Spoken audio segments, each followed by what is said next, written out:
do some big spending. They got under the $301.2 million salary cap today by restructuring the contracts of Dak Prescott and CeeDee Lamb and Tyler Smith, the left guard. Prescott's base salary goes from $40 million to $1.8. Lamb's and Smith's drops to $1.7 in that range. The differences were turned into signing bonuses for cap purposes to free up space. And here's Jerry on the Cowboys' plans for free agency. The only way to push more is for me to go borrow some of my future. Okay? Expect me to go borrow some of my future. I really can't accept just the thought of winning one Super Bowl and then what.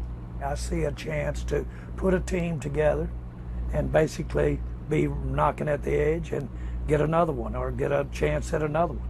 I would bet that we will spend more money in free agency than we have. Okay, over the last 5 seasons in the offseason, the Cowboys have spent $284 million in the free agency window, which is 2 days before the official start of free agency and extending 6 weeks.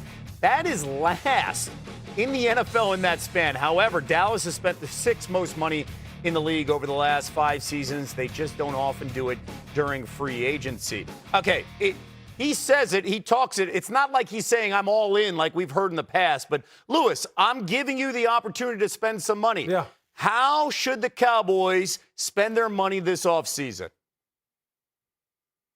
Yeah, the money's going to be spent on defense. And look, I think it has to be spent front to back, right? So you're going to start up front. I think you're good on the interior with your defensive tackles. You've already made enough moves at the defensive tackle spot that you figure that the interior pass rush is good to go.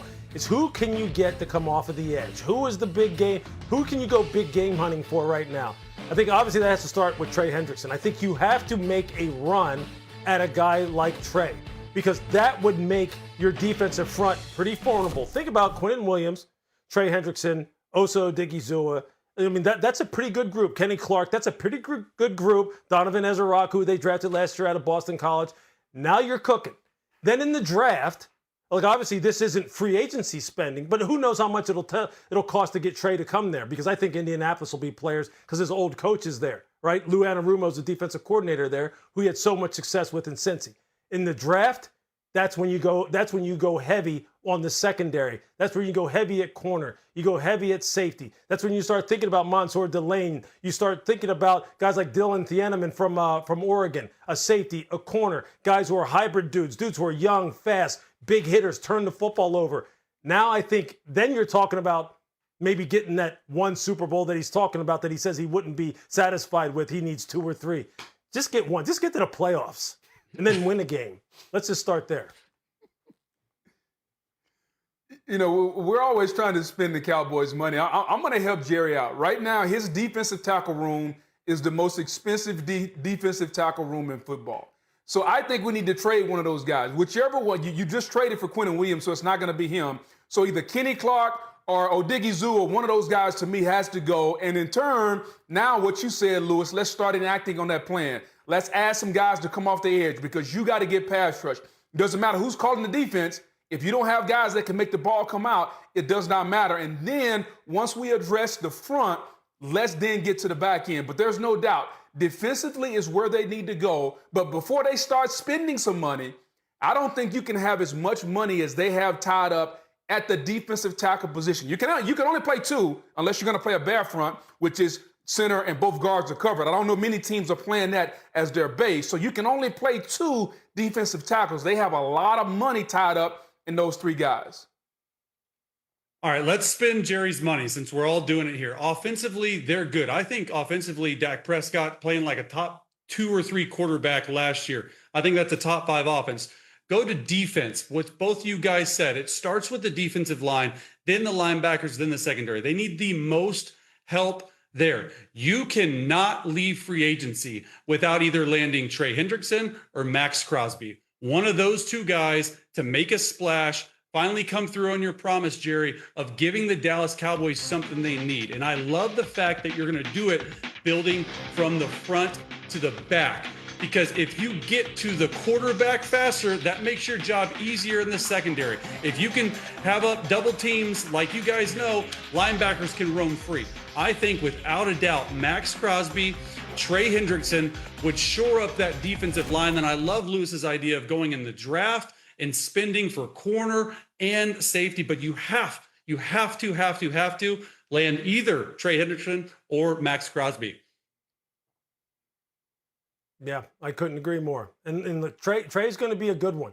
That's going to be a good one to go get. There's going to be a lot of teams who are going to look at someone like Trey Hendrickson and go, yeah, he could help put us over the top. New England's going to look at him. Chicago's going to look at him. So look, there's going to be a bidding war, and Jerry is going to have to spend some of that future money, no question. I'd love to see Max Crosby there too. I just don't know if John Spytek is going to be willing to go ahead and come off of a guy who is ultimately one of the great Raiders of all time. He really embodies everything that is a Raider. So Jerry, I know he may be willing to spend money. I just don't know if he wants to give up compensation in terms of draft picks, and that's what it's going to cost. Maybe 2 1s, at least a 1 and a 2, maybe a future 1, in 27. It's going to cost a lot, but hey, if you say you're going all in, then go all in and put your money where your mouth is. And you talk about the defense. They finished last in the league in points per game and 30th in yards per game last season, obviously led by a fantastic offense.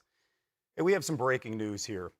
Legendary former Notre Dame head coach Lou Holtz has died at the age of 89, his family announced on Wednesday. A college football Hall of Famer, Holtz led the Fighting Irish to the national championship in 1988. Long-term play here. He grew up in an NFL household. His father played for the San Francisco 49ers back in the 90s. He was a coach for the Atlanta Falcons.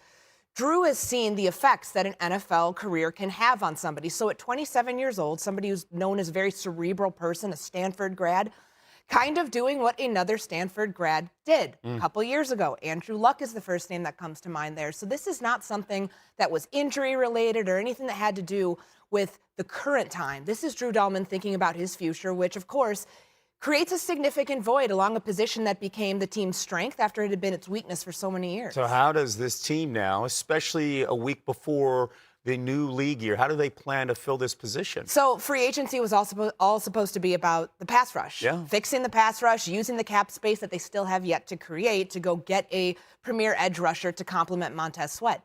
Now you have to replace 40% of your starting offensive line because it's not just Drew Dalman we're talking about here. Left tackle, Ozzie Trapillo, is out for the majority of 2026. He had a patellar tendon injury that he suffered against the Green Bay Packers in the wild card round. So they have to go find a starting left tackle. They have to go find a starting center. So that complicates the pictures here because the center position, ever since the days of Roberto Garza and Olin Kreutz, that has been a revolving door in Chicago. And they thought for a long time that this would be the one position you don't have to worry about because of how durable and reliable Dalman is. Now they go back to the drawing board. The trenches, all of them are what they're focusing on in free agency. And you get that comfort, too, with Caleb Williams, and you saw the growth, that jump there in Ben Johnson's offense in year one. Courtney, thank you so much. Boog, let's get your thoughts here. How much do you see the absence of Dalman impacting Williams?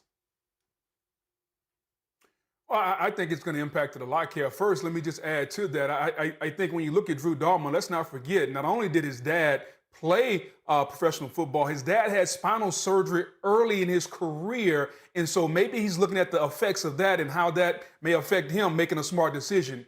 As far as Caleb Williams, understand the center quarterback relationship, okay? Somebody's making the calls. Somebody's getting every offensive lineman lined up. That's usually the center of the quarterback. They're identifying the blitz. Is the blitzer coming from the left? Is the blitzer coming from the right?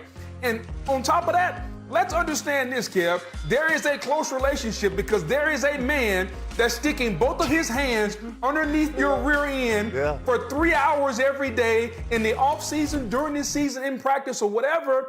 And you got to get a comfort zone with that. And so if you are Caleb Williams, there is a comfort zone between you and the guy Drew Dalman. I know it seems very minuscule, but until you try it, don't knock it.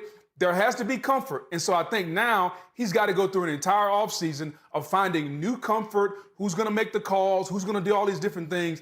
It's another added layer and another something to do for Caleb Williams in the offseason and a season we're looking for him to take the next step. And that next step for him is more command of this offense. He's talked about it. It's being able to make the checks at the line of scrimmage and being able to know where he can change the protections. That starts with Drew Dalman. And Caleb had a nickname for every single offensive lineman. I don't know if you guys are big Marvel people. He called them the Avengers.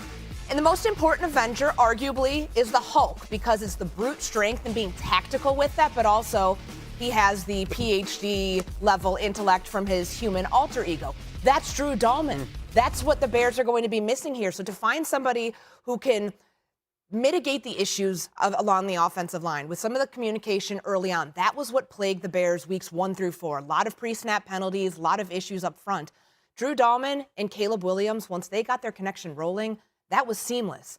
Starting over there for a young quarterback who's now going to be on his 3rd center in 3 NFL seasons, that's a pretty significant task the Bears are going to have to handle this offseason. And the key in this offense, too, going under center, something we didn't see his rookie season. Then you saw it in Ben Johnson's offense. I would imagine also that when you talk about the Avengers, Caleb Williams is going to be Iron Man. Well, you know nothing about that. That's between Courtney and I, but I would imagine that he's Iron Man, okay?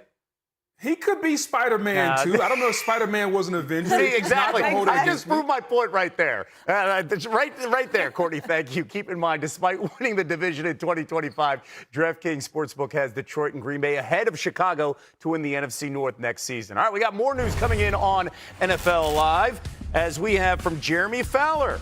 The Chargers plan to release guard Mekhi Becton in the coming days. Per a source, the move saves LA $9.7 million on the cap. Let's bring in our other guys here on the program, and that is Chase Daniel and Louis Riddick here. Chase, we know the Chargers O-line struggled all last season. How can this unit improve to help maximize this offense? Well, they're going to need a lot of help. First of all, it's getting those 2 tackles back, Rashawn Slater and Joe Alt, which I think are the best tandem in the National Football League. Then you have to go and you have to secure some interior guys with a lot of grittiness, with a lot of toughness. The run game has to be way more dynamic under new offensive coordinator Mike McDaniel, which I believe it will be. Look, Justin Herbert got beat up so many times last year, and that offensive line was really, really bad. As a quarterback, you want those front 3 offensive linemen so you can step up into the pocket. We were able to see Justin Herbert use his legs more than he ever did last year. And look, I think that Justin Herbert, talent-wise, is a top 6 or 7 quarterback in the league, but he needs some help. He took a beating, man, week after week after week. Lewis, on the other side of the ball, the Chargers, they didn't use the franchise tag on Odafe Oweh or Khalil Mack. You okay with that? Mm-hmm. Well, they're awful thin. They're awful thin now on the edge. Now the only guy really they have returning that they can count on is Tui Pelotu. And after that, there's really not anyone. And they have a new defensive coordinator. Jesse Minter leaves, goes to Baltimore. Chris O'Leary comes in, and he's sitting here going, hey, wait a minute. He's looking around going, I need some guys out here on the perimeter. They're not going to really get that help on the edge in veteran free agency. And a couple of those guys on your screen, like Arvell Reese, David Bailey, Reuben Bain Jr., they're going to be gone. But when you get down there in the range of Keldrick Falk, Zion Young, Cassius Howell from Texas A&M, T.J. Parker from Clemson. Those are the guys that you're going to be looking at, and then there's going to be then it's going to come down to the discussion of what's more important. You know, how are we going to prioritize this? Do we need to get